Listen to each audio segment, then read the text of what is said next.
Poverty and Justice Bible, the core. The core first word, putting it all together, poverty and justice in 3D, taking it further.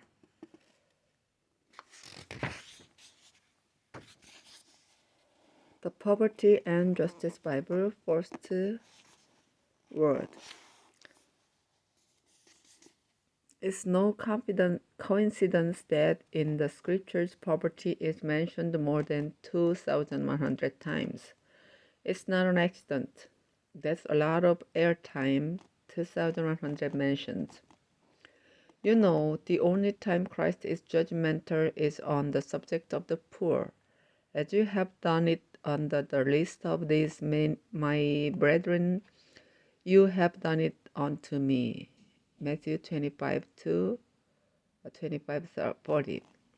As I say, good news to the poor, from On the Move by Bono, W Publishing Group, based on a talk to the National Prayer Breakfast, Washington, D.C., December 2006. U2's lead singer knows what many have forgotten, that the Bible speaks about poverty and justice. As the author of Purpose-Driven Life, Rick Warren, asks in an interview, how can we have missed it? The question is an important one, and the answer is important too. Not long ago, a Christian leader bumped into the inventor of one of those popular courses that introduce people to the Christian faith. They had literally collided while cycling by the beach. So what's your course about then? Asked the Christian leader. Oh, it's about the basics of the Christian faith. That's what it's about, came the reply. So you mean things like care for the poor, the sick, those infected with HIV, AIDS, and the rejected of our world? Those kind of things? No, came the reply. Not those, just the basics. But how can the issues of poverty and justice be left out of the basics if they are so deeply enshrined in the Bible's pages? It's a question you might like to discuss in a group with your friends or church. And turning the pages of the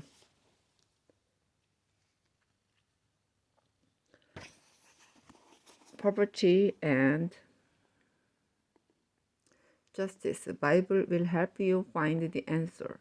The excellent Poverty and Justice in 3D section points to what you can dream, discover, and do in response to what you find out. Who are the poor? Of course, what we call poor at times may not be poor at all. There are those who live in humble circumstances who are rich beyond measure. The genuinely poor are those robbed of the ability to make choices for themselves. The choice for safe and clean water, the choice of an education, the choice of protection from abuse, the choice of medical care, and more. These are the poor who are on God's heart and should be on ours. And this is why at Bible Society, the people behind the Poverty and Justice Bible, we want to be true to the Bible's message, which includes fighting poverty and promoting justice in all its forms. Of course, just as there are those who are rich, though they seem to be poor, the reverse is also true. You can be cash rich and emotionally poor. Just think of the well-off drug abuser, self-harmer, bulimic or anorexic, or the compulsive drinker, shopper, or sex addict. They are each poor in their own way. Millions around the world are living lives of quiet desperation, as they have been called, having everything. They possess nothing, driven by the need to succeed or be loved or find the meaning for their lives. They drive themselves too hard, don't get the sleep they need, and have difficulty making real friends. They are also poor. And then there are those who are literally starving for God or for the Bible itself. Quite simply, there are millions around the world for whom the Bible is out of their reach. Perhaps it doesn't exist in their language. They are not able to read or are simply too poor to own the Bible themselves. In fact, it is the world's poor who suffer most from Bible poverty, and at Bible Society we receive many requests for Bibles from those who simply have nothing. So we challenge poverty in all its pernicious and most virulent forms, from the lower blocks of Harlem to the refugee camps of Palestine, and from the middle-class suburbia of London to the back streets of Addis Ababa. Each of these places and many more besides are where I have seen for myself the worst effects of poverty, be it physical or spiritual. We fight it all. When Tespa, a small boy I have got to know in Addis, was living on the street, he was physically poor. Both his parents had died of AIDS, and he was living a dangerous life in the company of mentally sick aunt. If he were given food, clothes, and shelter, then he'd be in a much better place, but he might still be poor, although in another way. More than bread.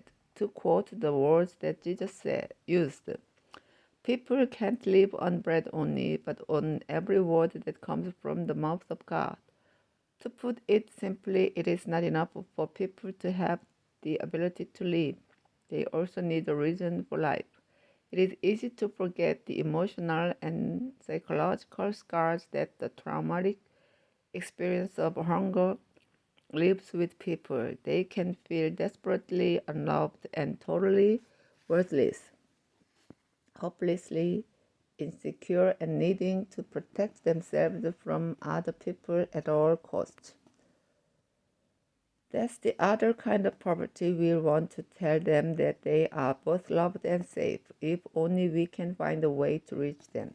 And justice, that is what we seek, not just charity, which may or may not be in someone's long-term interests, but justice that flows like a river, as Amos 5:24 puts it, and to which every man, woman, and child is entitled under God. This way we recognize the unique value and dignity of every human being. In the United States, Europe, and among the affluent of the world, the issue of poverty and justice has become front and center. It's what we are increasingly talking about, but in the pages that you are holding, you will discover that the Bible got there first. Poverty and justice have always been on the heart of God. James Catford, Chief Executive, Bible Society.